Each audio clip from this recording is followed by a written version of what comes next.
Hello, my friend, and welcome to this special edition of TFU News and Views. I am your host, Anthony Brucali, owner, operator, madman behind TFU.INFO, the website, the Toy Archive, Transformers University podcast, this podcast, and oh so much more. And this afternoon, Thursday, April 15th, 2021, I had a chance to sit down alongside some of my fellow podcasters and websites to discuss the reveals from Hasbro Pulse Fan Fest 2021. That was just about a week ago. And just kind of pick the brains of Ran Sun and Lenny Panzica and the Hasbro Transformers design and marketing team. And with that, we got a little bit of insight into decisions behind the current line, some vague hints at some things that might be on their way. And overall, just a good conversation just to share our feedback and the things we love currently about the line with them. So in this interview, on the call was myself, Ben Yee from BWTF.com, Phil Zeman from ASMZine.com, XV from Radio Free Cybertron, and Anthony over at TheRoarbots.com. Now, you may have heard, or you may have seen, that this episode posted earlier today, and I did have to pull it down. So one of the things that came out of me posting the episode earlier today, I was asked this afternoon to not post the raw audio from this interview. We weren't made aware of that at the outset, one way or another, as to whether or not we could post audio or not. I did get some clarifications from our folks over with Hasbro's PR team and found out I could use some sound clips from the interview. So in lieu of giving the entire audio of the interview, I'm going to kind of run through what went on now that you know who was in the conversation. And we're going to talk a little bit about what was said and analyze some of the answers and just basically discuss right here what comes out of an interview like this. Now, it's weird because, I do turn it over to you, my listeners, on Twitter and on some of the other social media platforms as to what I should ask. And it almost always seems like folks want to know what's next, and not necessarily reflect on what we just saw and what we just heard about. So it's interesting because, I want to ask your questions. I want to ask, are we going to see Transmetals? Are we going to see Fusors? Are we going to get some sort of weird character introduction? I really do want to ask those questions, but I already know the answer. And really you do too. They can't talk about it. If they're planning it, they can't talk about it. Now, at least not until it's been officially announced. And so you can only get away with that question once in an interview. And it's not really to get away with it. It's really, for me, I know I've asked it before, and I even asked it in this interview, a question about something that was coming up. It's to give them the opportunity to tell you on the record that they can't talk about that right now. The reason is also because you don't want it to go unsaid, but you kind of want to set the parameters for the listener, for you guys at home, to know that, there's not much further coming out of that. So we're going to move on to some other things. So first question on this one, and this is actually, it wasn't exactly about things that were covered in Pulse, but it was about Pulse Premium. And this came from Ben Yee over at BWTF. And this is one of those ones where we basically got a non-answer. I think one of the concerns to Pulse Premium members or potential Pulse Premium members is, what do they get beyond the scope of their membership? And now I use my membership enough where anything else is a bonus. But I guess for other people, they want a little bit more. That Pulse Premium party wasn't very well guarded in terms of link privacy. And content itself wasn't that impressive. I mean, they got some good guests, but it's not necessarily things that I would have wanted to be exposed to, or certainly paid extra to be exposed to. They were nice to haves, which is also good in terms of a Pulse Premium membership, but they weren't things that were going to make me spend that extra $50 a year to have Pulse Premium. It's kind of a wash. They didn't do anything to impress me and make me go, yeah, I'm so glad I had Pulse Premium. But on the other hand, they didn't do anything to drive me away either. Like, oh, I can't believe I signed up for this. The next question came from Anthony over at the Roarbots, and he asked about the development of the Ark. And we got a good answer from Lenny Panzica, who's now the lead designer. He's kind of taken the place of John Warden on the Transformers team. And Lenny has been on the brand before. You can check out his entry over at TFWiki.net if you want a little background on some of the figures he has designed in the past. Now, he gave us a pretty good answer about, wanting to create a new character, and certainly the first new character, Titan. And he also had this to say about the colors of the Ark. I'll let everybody know that we worked on that color of that figure up until it went into the final product box, which we call, it's like the final going onto a boat. Just because you guys know, everything on the 86 and 84 cartoon, the colors changed 35 times an episode. So it was like, is it yellow? Is it orange? Is it macaroni and cheese orange? Or is it cheddar cheese orange? Is it yellow? So my engineer, poor Lindsay, has had to order probably like 25 color chips on that thing. So, but yeah, it was a big deal for us. And he's a huge character, and I think he's a great addition to the line, and he makes a lot of sense. So it was an honor, it was a pleasure, and it was necessary and nerve-wracking, and great that it turned out the way it did. And I'm particularly excited about how that character has turned out. I think as far as learning about the Ark, and it leaked a while ago, and it was part of that great artwork. I love the fact that they're doing an homage to the last Autobot and to the late run of the Marvel US comics, and I guess the late run of Marvel UK too. And it's just a fantastic, fantastic idea. Moreover, I was thinking about this the other day. I don't know if it was 2017 or 2018. This group of folks that were in this interview, particularly myself and Ben from BWTF, along with Diecast from Radio Free Cybertron, and a few of the other folks who were in some of the other sessions today with Hasbro, we often get a chance to talk with them at Toy Fair, with the Hasbro design team at Toy Fair at the end of the day as one big group. And we get maybe 10, 15 minutes. And I can distinctly remember one year, whatever year they announced Jabba's sail barge for HasLab. And they asked what we would be interested in terms of HasLab. And they asked us what we would be interested in terms of new toys and new figures in the main line. And it's funny, I think, Unicron went out there immediately, both from Diecast and from Kevin over at unicron.com. And, I had said the Ark as a HasLab thing, even if it didn't transform. And I had also mentioned Quintessons, because at that point we had not gotten Quintessons. And everyone, not everyone, but a good chunk, and myself included, said Beast Wars, Beast Wars, Beast Wars. And I know I had heard a rumor that the original intent for the third part of War for Cybertron was going to be something Armada styled and based, and they made a hard shift towards Beast Wars. And I'm wondering how much of that came out of that conversation, because the lead time is about 2 years. And here we are 2.5 years later, and all these things are coming to fruition. Now, yes, some of them are low-hanging fruit and very obvious, but at some point I need to go revisit the audio from that conversation. I think Radio Free Cybertron has it, and just see how close we got towards either guessing what they had planned for the end of the trilogy or heavily influencing what they had planned for the end of the trilogy.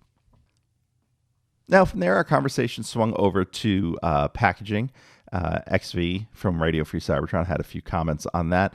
We found out from the folks at Hasbro that they wanted the shattered glass packaging to be more than simple e-com packaging. Now, e-com packaging is short for e-commerce packaging. It's essentially what you see with Generation Selects, the cardboard box, the closed cardboard boxes. It might also include what you see with some of the recent Amazon exclusives, where they're closed boxes, because they really went out of their way to talk about the windows and the window box on these.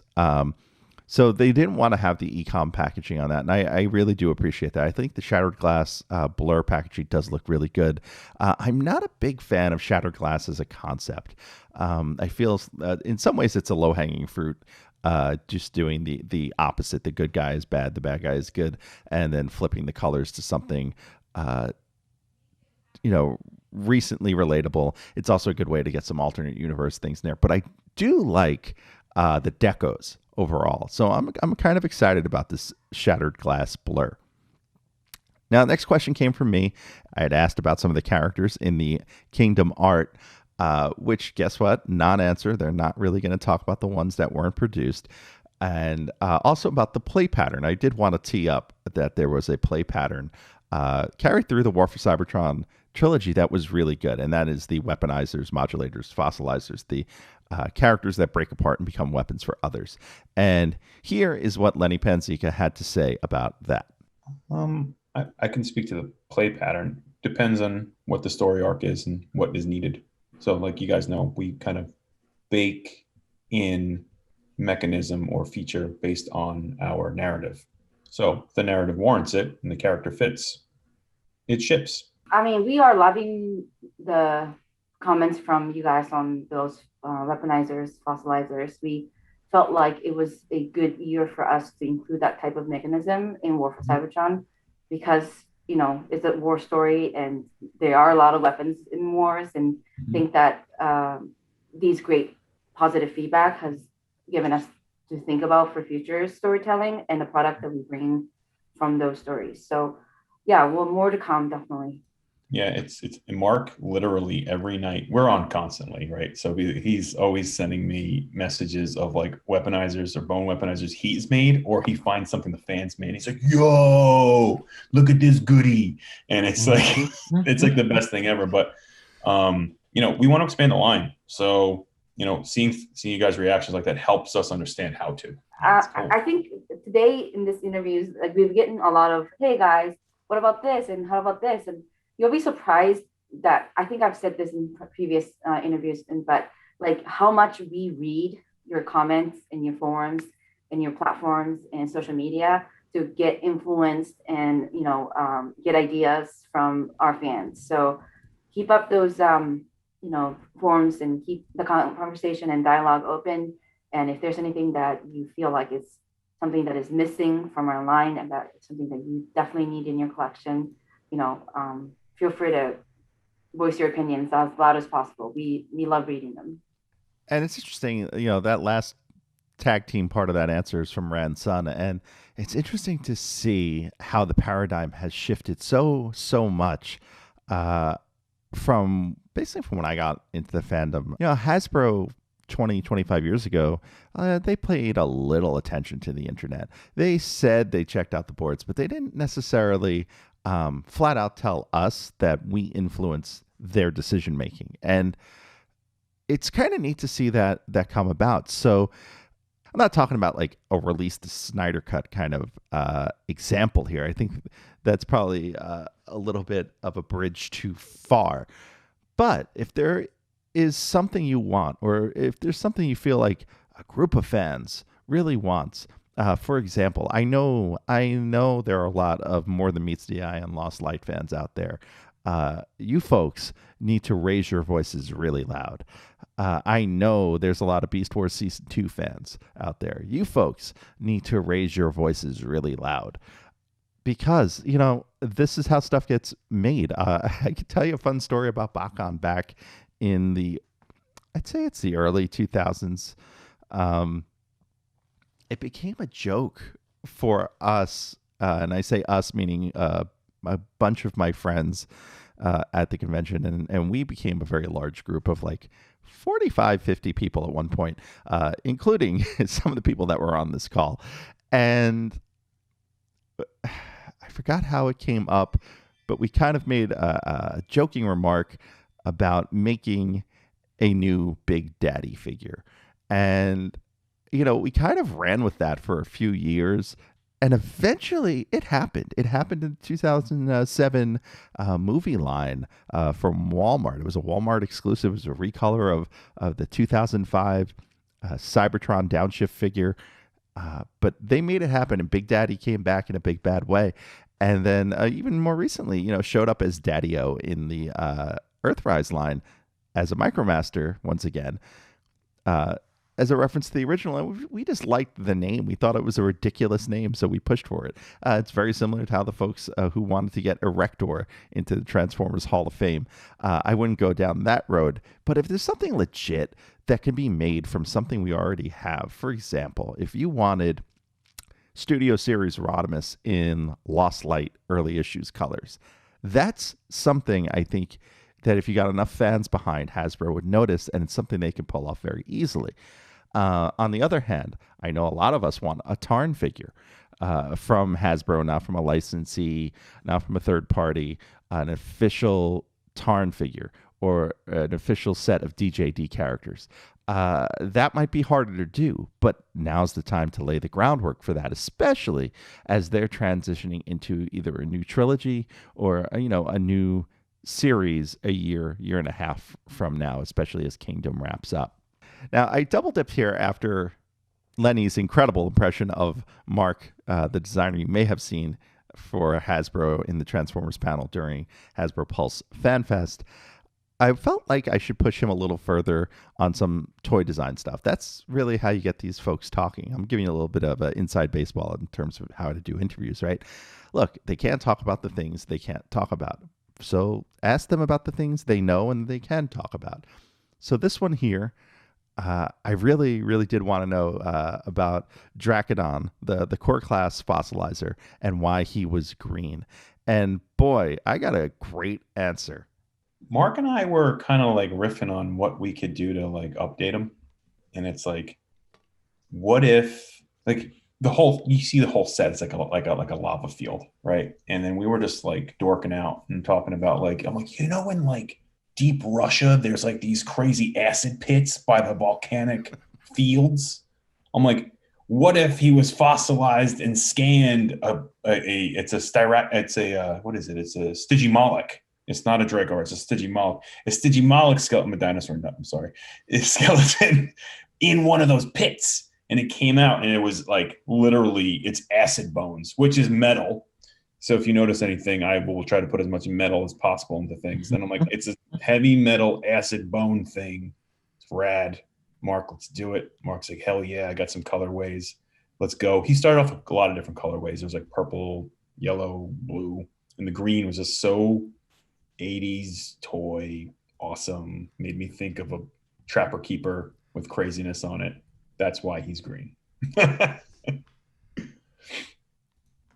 He's an acid bone man. If you listen to this show and you hear all the heavy metal references I drop in here, I have a feeling Lenny would be a good interview for me. And so who knows? Maybe that might be on the horizon in the coming weeks or months. Now, from the acid bones of Dracodon to a discussion about what 80s toys were like versus what they were in our minds at the time and how this is reflected in the War for Cybertron trilogy. And this came from Anthony over at the Roarbots. And, it's an interesting concept. I certainly have a deep love for my G1 figures, but I recognize their faults for sure. They are definitely of their time, as the saying goes. And, Lenny gave us some good insights into this. Okay, that stuff you remembered, what was it like? What did you want it to be? So we have the privilege and we have the opportunity to do that. So a lot of times, a lot of the toy designers that work on these sorts of brands, we try to do that, right? It's like, how do we like make it to the next level? Make it what we as kids thought they were, So, it's just, and also tooling is at a place now where I'm sure those designers back in the day wanted to, right? And they just, form meets function, and form is more complicated now when we have the opportunity to do it. So why not? So then the conversation shifted over to my buddy Phil Zeman over at ASM Zine. And if you're not familiar with ASM Zine, I'm going to give you a little backstory. Phil is one of the, don't want to say oldest, because he's not much older than I am, but he has been in the fandom as long as most of us can remember, including people who have been in the fandom longer than me. And ASM Zine started out as Altered States magazine, which, as you can tell by the name, doesn't necessarily sound like a Transformers themed website. And Altered States and ultimately ASM They were the ones who used to cover Toy Fair pretty regularly and pretty much exclusively. Other than Ben over at BWTF, who would cover the Transformers section, Altered States was one of the first websites that would go and hit every manufacturer and do really detailed work with the photographs. So the Toy Fair coverage you see today, a lot of that was fostered by Phil and his team over there at Altered States, Doug and Matt and Amy and Daniel, all used to do an amazing, amazing job. And so I just want to give them all a shout out here. And just as I'm reflecting back on these old times and putting on my nostalgia goggles a little bit. But Phil had a question, since he isn't based out of New York or San Diego and has never really covered them himself. He's always tapped people who were in the area. He did ask a question about continuing this online presence, this online kind of fan convention thing that Hasbro has been doing pre-pandemic. They did it at Toy Fair last year in 2020, right before the pandemic. And as someone who certainly can't necessarily make it to those things, he did want to know if that was going to continue. And the answer more or less was yes, it will continue. And there is still some excitement, though, to get back to in-person conventions as well. From there, Ben from BWTF shifted the conversation over to Core Class. It turns out it wasn't intended for pre-order, just like it wasn't available for pre-order during the convention. But some of that stuff will eventually be available to purchase online. Ran also mentioned that Core is kind of her baby, and she is really happy that we have such great feedback and what a great impression is made on the fans. From there, we took a little bit of a look into the future, or at least we tried to, asking a bit more about the slug figures that are included with the Ark, most notably that there are more seats than slug figures, just like there are more spots for slugs with Unicron beyond what came with the figure, and the team took the fifth on that. So make of that what you will. XV from Radio Free Cybertron chimed in here, complimenting them on ships as accessories to Galvatron, and hopefully seeing more of those ships in the future. And then finally, we ended on character choices, noting that they're kind of running out of G1 content to some extent, and commending them for doing something like Black Zarek.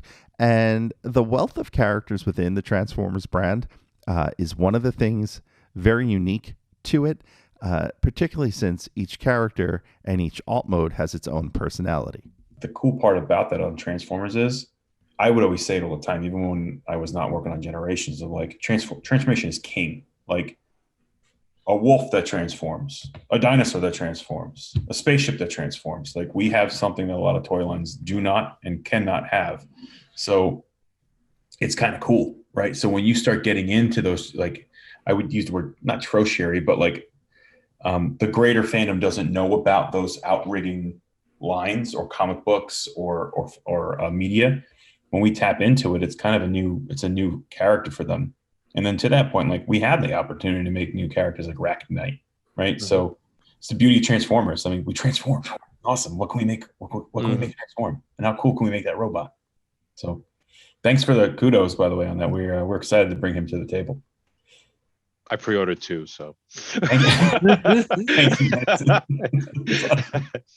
And we're going to have to talk to Ben about pre-ordering 2 Black Zareks and find out what the deal is with that. And so that wrapped up our conversation. I am really grateful to the folks at Hasbro for allowing us to be a part of this, allowing me to be a part of this and be a part of the fan room during Hasbro Pulse Fan Fest. I keep wanting to call it PulseCon, but that was 6 months ago, right? And I hope you enjoyed hearing the bits of this conversation. It was a really good time, and I'm really glad actually I got put in a room with a bunch of people I already knew, because it made asking the questions so much easier, and just having that conversation so much easier, because you don't feel like you're in competition with everyone for the first answer, the best answer, and you don't feel like you're in competition on the way out the door either, which is always good. And, that last answer from Lenny, it certainly lends itself to what this fandom has become. It's become a bit more than an obscure property from the 80s that it was when I joined it. And it's kind of taken on a life of its own. There's a lot of, look, there's always going to be a lot of going back to that 1984, 85, 86 well. But I think with this team, and I think with Hasbro in general, they're looking to expand upon that. They're looking for their next Guardians of the Galaxy, their next Ant-Man and the Wasp, things that maybe Marvel did that were successful, but came out of nowhere. And for us as a brand, for Transformers as a brand, that stuff's there. That stuff is very much there. And so I think we're going to see a lot of interesting things peppered into this generation's line as time goes on. Now, if you're interested in learning a bit more about the Transformers history, I want you to give a quick listen to this before we head out the door. It is a world transformed, where things are not what they seem. Transformers! Want to learn a bit about the Transformers? Think you know everything about Cybertron, but are looking to learn a little bit more? Enroll today at Transformers University Podcast. Each episode will tackle a piece of Transformers history, starting in 1984 and marching our way up to today. Hosted by me, Anthony Brucali, 3-time Emmy Award winner and consulting producer on Netflix's The Toys That Made Us, and lifelong Transformers fan. We'll go on a journey through cartoons and comics, toys and movies, and all the weird esoterica from around the world, chronicling the adventures of everyone's favorite robots in disguise. Listen to Transformers University on iTunes, Google, Spotify, YouTube, and wherever you get your favorite podcasts. Transform and roll out! And that wraps it up for this edition of TFU News and Views.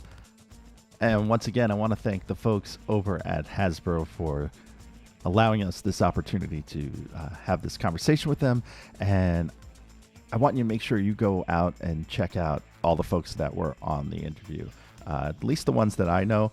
Every one of the other folks that was on this call, drop me a line so I can help promote you as well. But please do go and check out Ben at bwtf.com and Phil at asmzine.com. And of course, XV and Brian and the gang over at TF Radio, Radio Free Cybertron. Don't forget to check out Transformers University. Episode 98 just dropped this week. Episode 99 on its way as we climb our way to a very special episode 100. Until next time, I am your host, Anthony Brucali, owner-operator, madman behind TFU.INFO. See ya.